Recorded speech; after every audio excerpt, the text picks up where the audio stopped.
Welcome back, everyone, to another TYG Talks. This time, we're going to be taking a very special look at one of our own series, which is Trash or Treasure. Yay. Huzzah. Ooh. So we've actually just reached the end of the first season of Trash or Treasure, and we decided to take a little bit of a look back and see how we did, basically, because we wanted to change up a few things before we start season 2, and we decided to share it all with you. Yeah, have a bit of a look back on everything that's how we've gotten to this point so far of 12 episodes. It's a season of anime. I gotta say, there's been some titles in this series, hasn't there? Yeah. That's one way of putting it. Yes. We have seen some things we wouldn't normally see. Oh man. Well, That's part of the point of it as well, though, isn't it? It's like, it pushes people out of the comfort zone a little bit of what they might necessarily play or might not, and perhaps try something new. Now, for those of you at home who don't know, Trash or Treasure actually started off on my Twitch. I have a fondness for spending as little money as possible because I'm really stingy. But also, I like trying to find hidden gems on the PlayStation Store. So usually it's cheap games that were less than £1, and I would stream them all on my Twitch. And it was a good fun stream time. And then we decided to try it out as a long-form content. Because it definitely wasn't to do with your addiction to trophies. It was definitely more like, are these games any good for £1? You know? Yeah, I mean a little bit of column A, a little column B. Addiction to trophies? I've never heard the like in my life. It didn't not help get trophies. So yeah, one day I decided to sit down and I did Birthday of Midnight, Round Red Invaders, and Flip the Fish. All of which were, oh my goodness. Birthday of Midnight, I actually really did enjoy. Yes. I didn't realise some of the mechanics until Pengy pointed them out in the post. I didn't realise it was a golf game, and so I was just whacking it at full tilt every time, and I was just going flying everywhere. So yeah, I didn't get that. Round Red Invaders, I saw loads of reskins of it, and it was horrendous. Total shovelware. It is very generic, shall we say.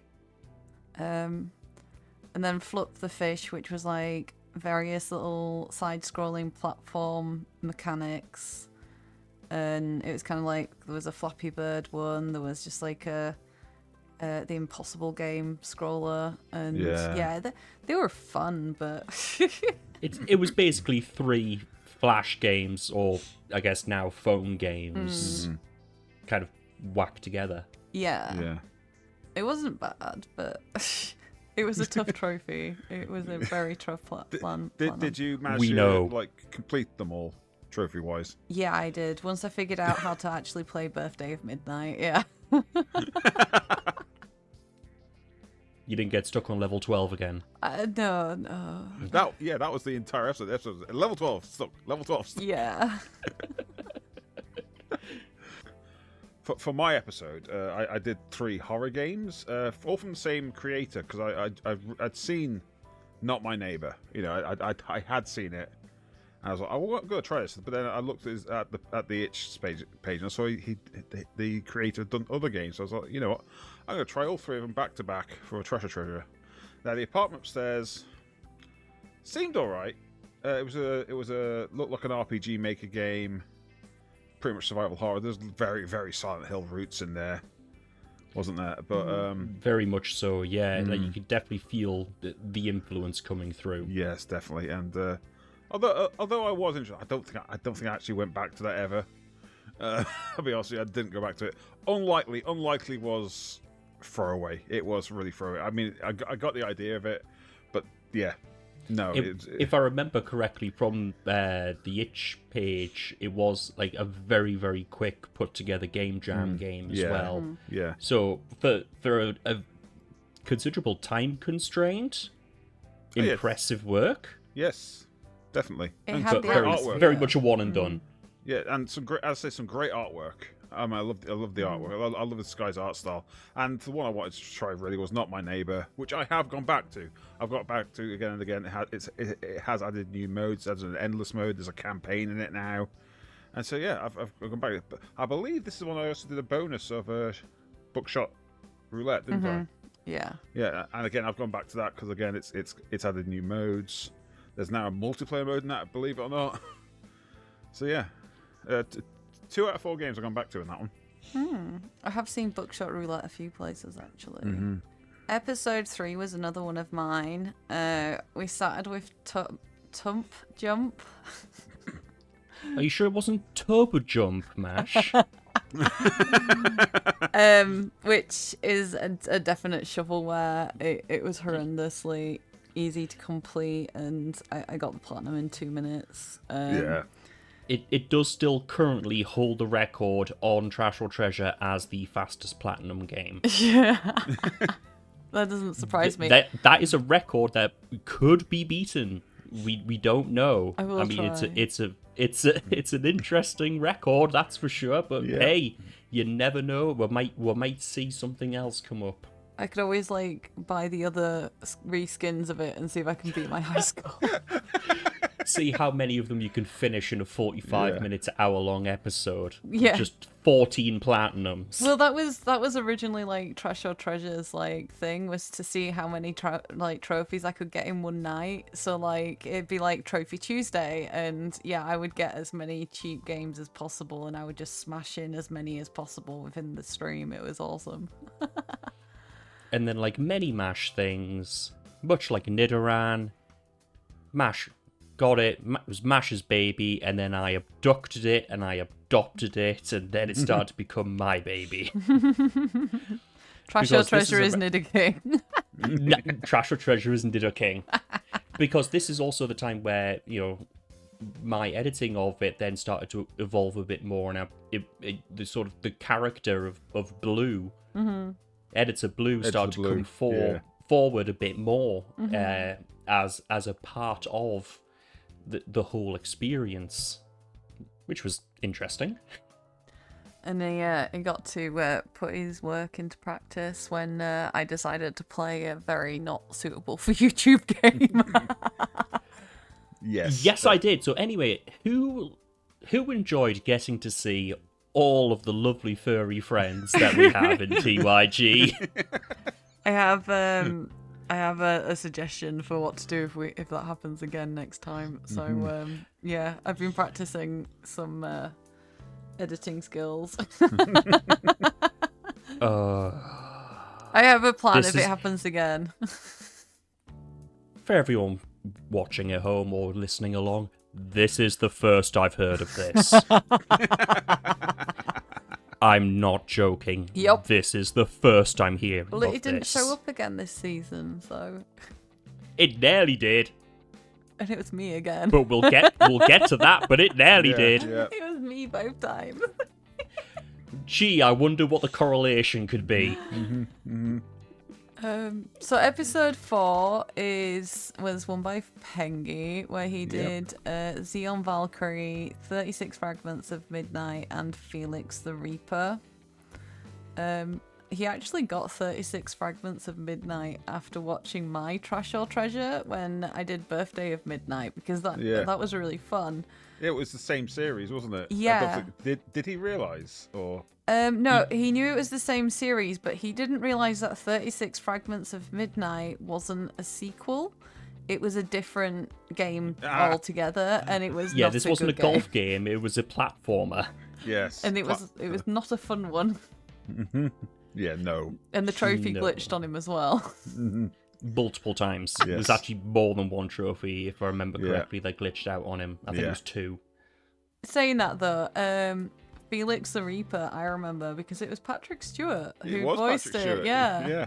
In fact, I've seen it on many storefronts. Like I remember seeing it on many storefronts now. It's like, oh yeah, that's an actual And I mean, this was the first episode where I saw 2 games where I was like, oh, I'm gonna pick them up for myself. Like, Not My Neighbor, I'd seen around quite a bit, and I've definitely considered. But this was 2 games that I saw specifically from Trash or Treasure, like only in Trash or Treasure, where I was like, oh, I want to give those a go.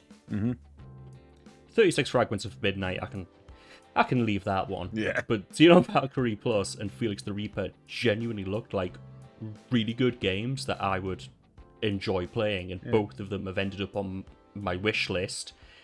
And that isn't going to be the last time I say that as well, because we definitely found some trash, but we definitely found some treasure as well along the way. I got to say, and interesting tidbit, I actually found Xenon Valkyrie Plus in my library. I'd already purchased it some while ago. I didn't remember it. I have so many games in my Steam library like that. Pengy definitely looks like he was having fun playing them. Yeah. Well, you could absolutely hear it in his voice, especially during Xenon Valkyrie. You could tell that was absolutely his jam. Like, that's the sort of game which I think would do really well on the Switch. I wouldn't be surprised if it is on the Switch. Yeah, or Steam Deck as well. So where you can, put it down and everything, like a bit like Vampire Survivors or Enter the Gungeon, like Hades even. A game where you can pick it up, play through a few rounds, put it back down again. And I think you get a lot of really great enjoyment out of it with that as well. Episode 5 was another one of mine. It was Grimoire Organizer, The Awakening of Mummies, and Steam Engine. So, of the 3, Awakening of Mummies was actually the better game. Yes. I didn't expect it because, like, when it was like a tank control puzzle game where you controlled a mummy, like, I didn't expect that. But those 2 games were just so... Oh, hang on. Let's just talk for a second about how interesting Steam Engine was. Okay. God, no. A tapper game on PlayStation, though. I know. Oh, There's a lot of them. like, I will say, though, a little fun behind the scenes for you all watching. The Awakening of Mummies. If anybody remembers the Ankh controls, little quip that I put in there. That was actually a tame version of Scruff's reaction during proofing. Scruff was so disappointed in me at that joke, he left the call. Sorry, I'm allergic to puns. This was how I knew I'd done something great to get that kind of reaction out of Scruff. I have to say the Grimoire Organizer had a lot of charm to it. I'm just... It wasn't very well explained in the introduction how to play. And it was a bit quick. So, like, you could only play a little round. Like, I don't know what it was doing on the PlayStation Store. And I'm going to save the rest of this round for an article, but, like, the PlayStation Store shouldn't have all the shovelware on it. And I am taking full advantage of it, for my trophy collection. But, like, since when was Sony Steam? I'm just saying. Don't worry, Nintendo's done the exact same thing with the eShop. Yeah. Not to plug another channel, but Good Vibes Gaming does table this conversation for another one. Yeah. We can go down this rabbit like I hole said, all I'm day. saving it for an article, but yeah. So it did feel like it was a game that was like done for like itch in like Gamer Jam, and it just, like you said, it's a little game that you could just, one and done, and it did feel like a bit of a shame, but for what it was cute. Yeah, like you said, the art style and everything, it looks great. It's got a lot of charm, but the gameplay is just sort of nothing, really. Episode 6 was a blue. Yes. Colours of blue. Got to have a sort of a past and present blue kind of thing going on there. This episode nearly broke me. Mm-hmm. These games are Awful. some of the lowest scored games in the history of Trash or Treasure so far. I'm seeing that green blob in the thumbnail. I'm like, oh god, how many times we saw that green blob? A lot. I genuinely would have opened the game and restarted. Like, I would have skipped the game entirely. Like, had I like played the first game and then found like I was playing a very similar game again, I genuinely would have just like pretended like I never opened it. I'd have stopped the recording and then like But I had flipped the end commitment off. to the bit. I had commitment to the bit, and I continued, and it was not a very good idea for my mental health. No. I hope you all found it entertaining, at least, watching me have a mild breakdown over these terrible games. Funny enough, there are worse ranked games that we'll see in Trash or Treasure, and funnily enough, it's another me episode. So, I think my consistency rate of trash to treasure, my ratio of trash to treasure, is the worst of anybody in this. Well, yeah, but you got all the same games from the same pack, man. I would have did, literally yes. just skipped all of them. Like, after the first one, I'd have just skipped all of them and just, like, sucked it up. I'd have been like, that money's gone, it's fine. Yeah, no, God. Again, I got like 12 games for £1. Yeah, I would have literally just not even touched them. However, we'll get to it later. But there was a Yes. shining light in the distance with this. But yes, these games, absolutely stay as far away from them as possible. I don't know, you liked the Bubble Shoot Farm one. The Bubble Shoot That was pretty cute. Yeah. they weren't all it was bad. cute, yeah. Like, they weren't all bad. There was like a tiny bit shining through, but then I'm looking at the list of the other games that are coming up from this pack, because at this point, I've done 2 episodes on it. I might as well just finish the pack. You might just Please do don't. one Please episode. don't. Of just rapid, I might do one episode of rapid fire, like all through the rest of them. Like Mash did in a later episode with certain games that also nearly broke me on the editorial side. Yeah. But at the end of the day, we're all having a bit of fun with this as well, and it was fun to it was an interesting experience, kind of having to do that balance of poking fun at myself while also then calling out to myself in the future who'd be editing it, and hoping that future me would be able to come up with something funny and interesting without having a plan in that moment. So, episode 7, another MASH episode. Yep. Yes. Hidden Bunny, Make the Burger, and Yankamon Adventures. Yeah, Mash, do you know what a crocodile looks like? It's green. Yeah. Green. That was fun to edit that one. I just got blind to so many of the hidden puzzle things Yeah. after a while, and then you've got the timer element, and it just. But And the then thing I liked about that was like it just started like getting you to remove really weird stuff, like the trees, and then you took Yeah. away the bridges, and then when you took away the things, stuff just dropped out of the sky, Yeah. and it was Yeah. just as silly as it is, it was funny. And There was that one that was just floating because he'd been placed wrong in the 3D element or something like yeah, that. and there was Yep. like they were all like sunbathing, and like it was whimsical. I'll give Or it that. playing volleyball. Yeah, it made Like- no sense. No. Absolutely none, but that was part of the charm of it. I mean, it definitely has replay value. That's something. I don't know about that. Well, I mean, you got all of your trophies, including the platinum, in your first round, and you had like 7 more rounds afterwards. Yeah. I wanted to see how far it would go, and I Where had does 10 this minutes rabbit left. hole?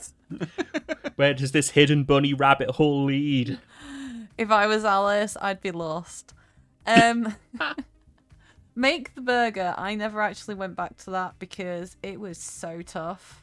Like, trying to do it on mouse and flick through the different burgers at speed.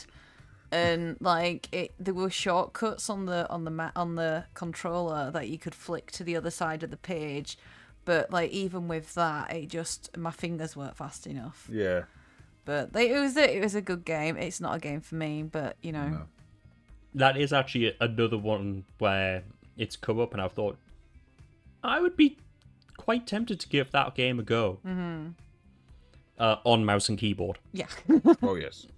Like, I think on keyboard, like on mouse, you'd be able to click, click, click, click, click, and do it, whereas on controller, it was very clunky. Yeah, it definitely seems like a game that was meant more for mouse and keyboard than controller. And, you know, by the looks of things, it looks like it's been adapted to controller reasonably well. But sometimes you can adapt it as well as you like, but it's not quite the same. And Yankmon Adventures, it was just a push puzzle game, but Yeah. it was cute, but like the way it walked was so creepy. He just with his little leggies in the middle. It was creepy, and like I had no desire to play it beyond getting platinum trophy. Like there were only 30 levels. I played a third of it. Yeah, and also, you know how cats quite often have those big eyes, it's lovely and endearing and stuff like that. The cat in this one has like the opposite of that. Like, it's got the big eyes, which are just like so creepy and weird looking. Like, it looks like it's a demon staring into your soul. Episode 8 was a Pengi. Yeah, this is one I cultivated for. Is this cultivated the right word? Cultivated for Pengi. This all came from because I discovered Nightmare Cart, a free-to-play game that was essentially Bloodborne Cart, and I knew I'll be honest with you, I knew Pengi's reaction would be the best to it, so I managed to like. Whenever Pengi started like going, oh, what's this? I said, don't look at that, don't look at that, don't look at that. So I literally got Nightmare Cart because it's free, and then I had to construct 2 other games. I think you did really well. Yeah, like with the I games got that 2 you of the picked 3 out. games. Mimic Search. I knew it was a little bit of. I know he liked that aesthetic. I knew Pengi liked that sort of VHS aesthetic. I can't remember what he called it. The analog horror. Yeah, analog horror. That's it. I knew he liked that, so I got that. And then Morning Tide was a bit of a troll because I you know, if you mention fishing in RPGs, Pengi will just give you a 20-page dissertation of why they shouldn't exist. So I thought, you know what's better than a creepy horror fishing game? I had no idea where it was going. It went places. Yeah. It went places. Yes. I did not see that coming a mile off. Yeah, so Scruff found the first... So Mash found the first game that we had to censor. Scruff found the first game that we had to have a content warning on. But it was all to get Pengi's reaction to Nightmare Cart on film. So I knew he would have the best reaction to it. Yeah, he did. Yeah. And he played a lot of it afterwards as well. Yeah. And after watching this episode, I too picked up a Nightmare Cart and played. I haven't played much. I've played a little bit. It's great fun. It controls so nicely as well. I like it when they do these like fan games, and they're actually really good. Yeah, and this genuine I genuinely think you could charge money for that game. Like it's that well put together. Unfortunately, you technically can't because it's a bit close to copyright. Yeah, it's a little bit close to copyright. Legally distinct, but yeah, legally distinct. But and I mean that was the joke I made in part of it. It was like, oh, it's a blood vial, which is also an Estus flask because they're all the same. But I think the people who made Nightmare Cart genuinely probably could go into making their own original kart racer type game and do quite well with it. I'd be interested to see. Plus, it has that fake PS1 aesthetic, which you know always looks great.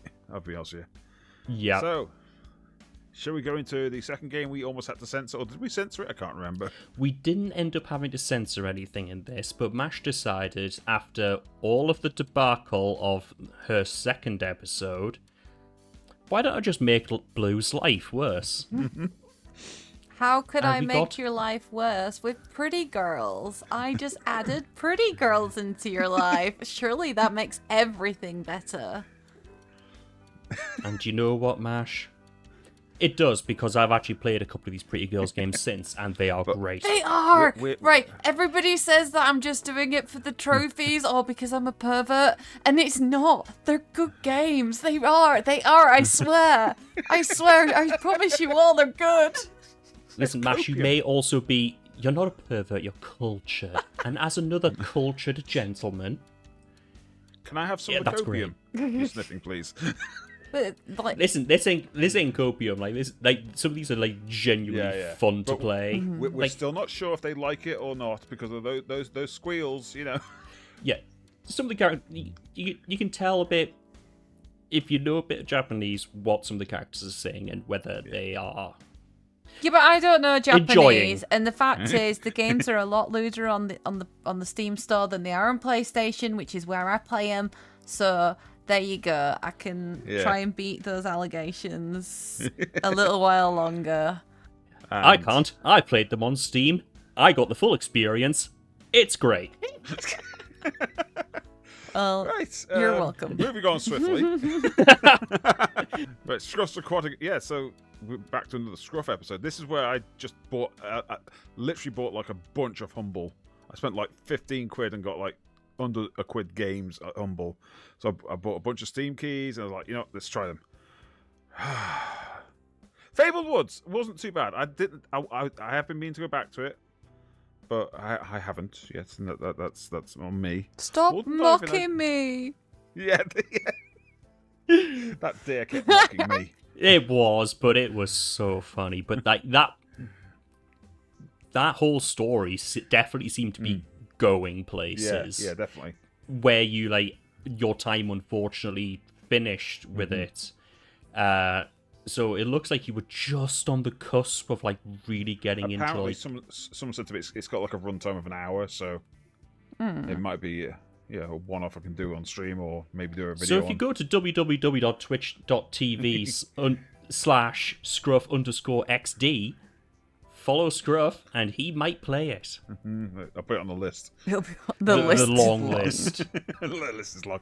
World of Diving. No, I had nothing bad to say about that. Actually, it was once I got it going, it was quite good. I mean, to start with, I remember going, where do I go? Where do I go? But after I got the hang of it, that was pretty good actually. I did like the idea of doing it in VR. I never actually got around to setting it up in VR, but yeah, I might return to that. But what I will not go back to is pro fishing. Now, I did warn Blue that there would be jiggle physics in this episode. And I made use of those jiggle physics. That rod was doing things. It's all over The fish were doing things. Yeah. He seems so proud to have his little thing he caught us.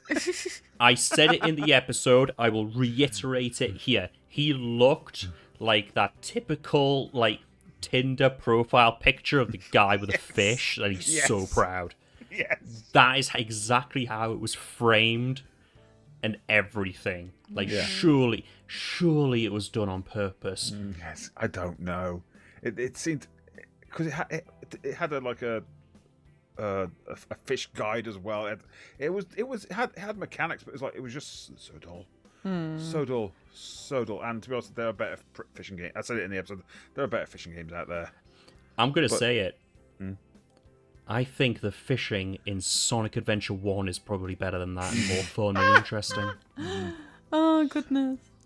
Big the cat. Yeah. Looking for At least you haven't Froggy. seen Froggy. Honestly, I think that's probably more entertaining and fun yeah. to play than Pro Fishing Simulator was.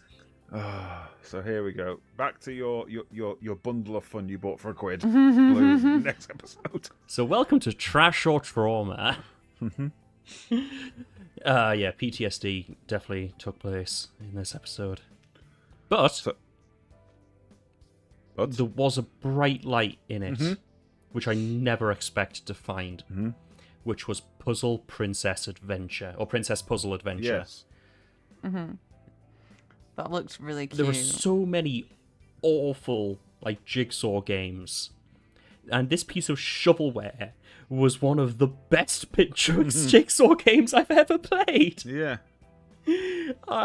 What? But it was genuinely really fun to play.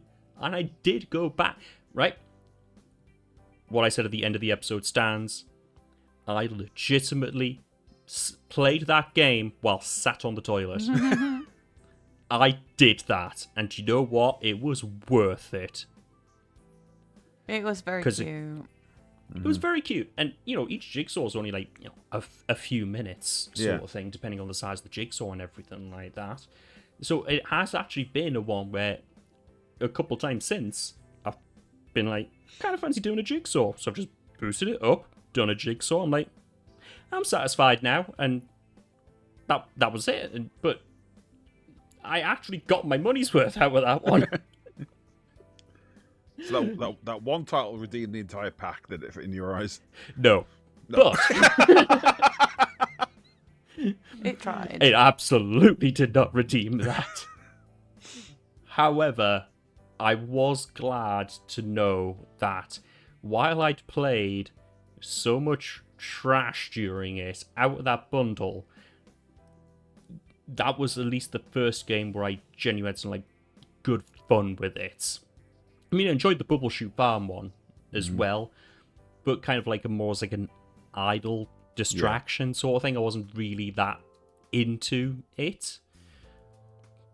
But because of the mechanics alone, I was actually into the Princess Puzzle Adventure one, which I was quite surprised by, because that is the first time I would ever utter that sentence. It's a sentence I never thought I'd utter in my entire life. Yeah. But here we are. Here we are. And finally on to the last episode of the series, which was Fear the Jank with Scruff, Under Depths of Fear, Assault Suit Lanus, and Synthwave Burnout. Let me just say, I didn't give Under Depths of Fear a fair shakedown.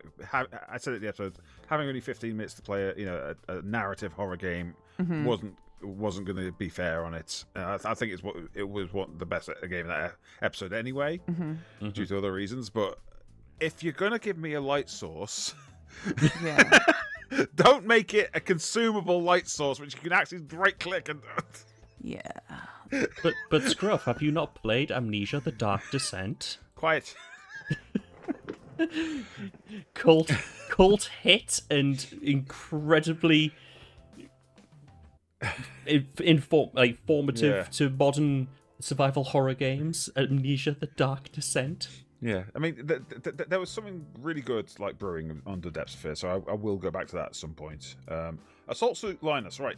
That is a game that infuriated me with its controls, because I couldn't get the gamepad working. So it had the most bizarre layout ever. So I was literally playing left-handed. But I suspect again it could be a really decent arcade shooter. It's just I could not control it. I believe Blue, you've picked that up now, haven't you? I have now picked that up. Have you managed to?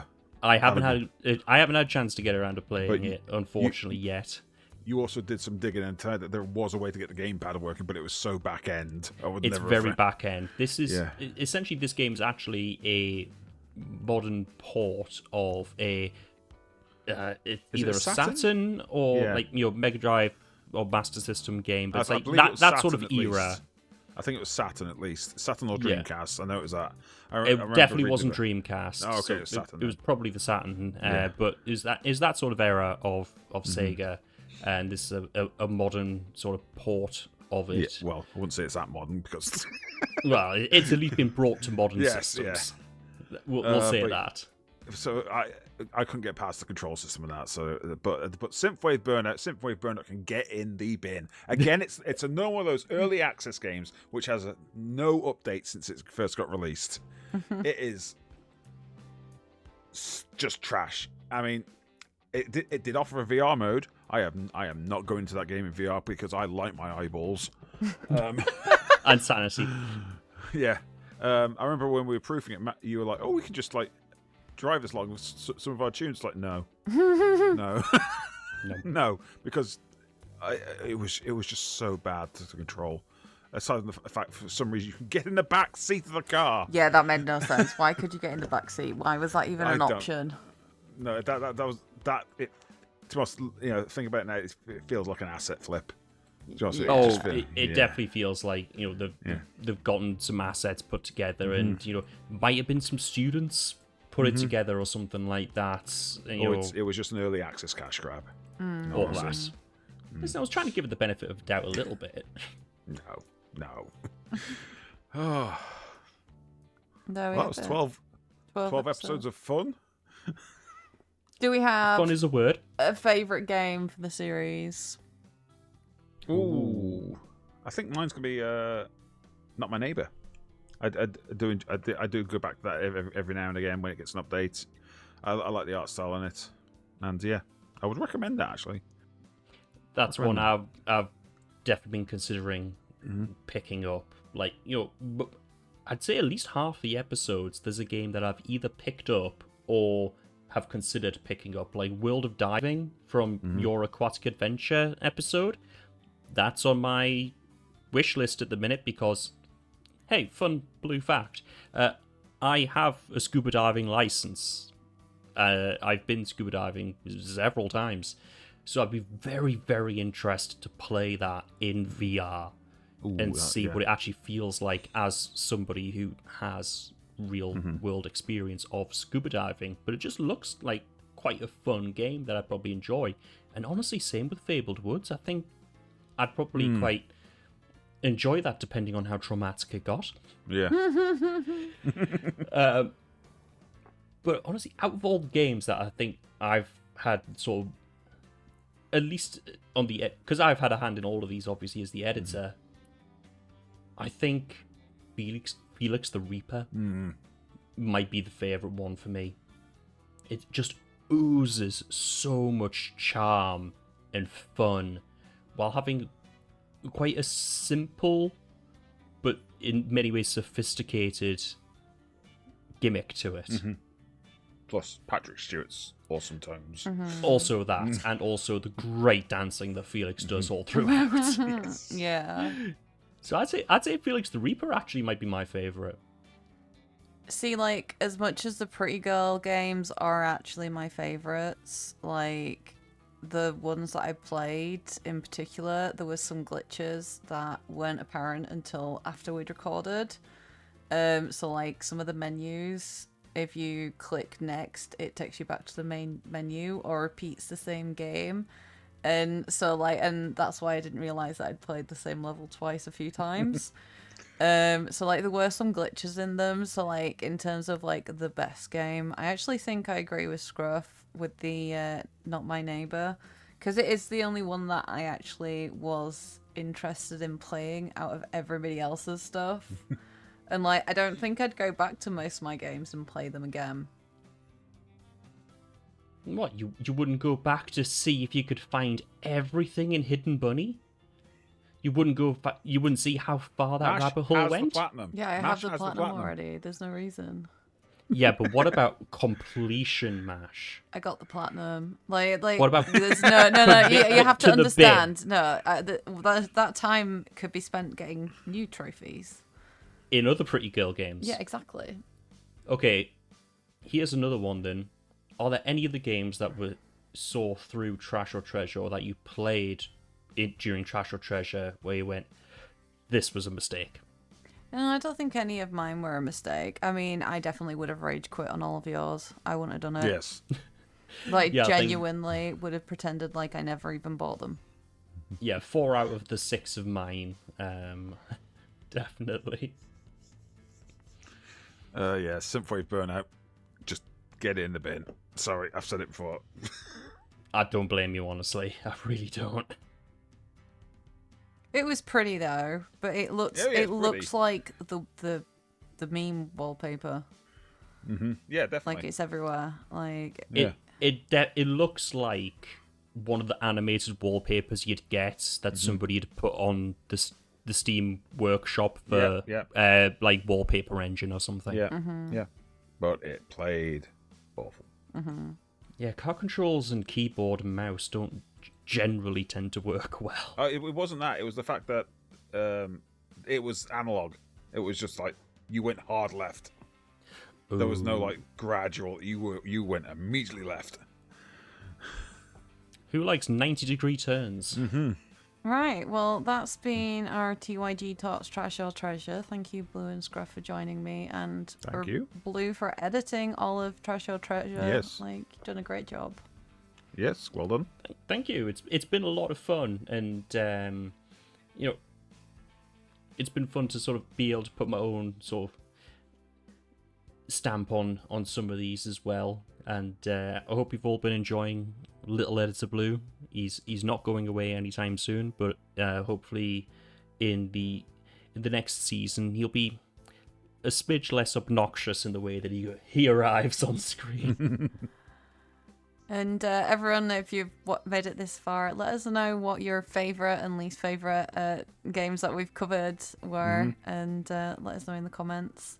Have you watched all the episodes? If you're not, let us know. Or have you picked up any of the games that we've played on Trash or Treasure? And we'll also take suggestions on things that you want us to make Blue and Scruff play. But not MASH. I was hoping to get away with that one. But not MASH. MASH is exempt.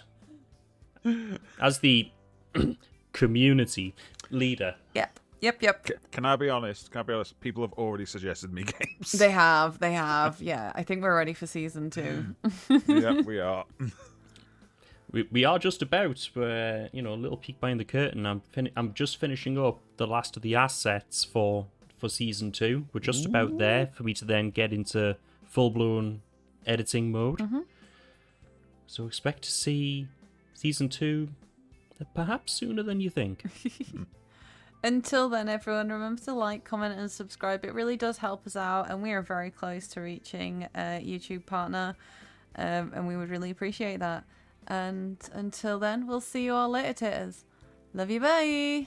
Love you, bye. Love you, bye.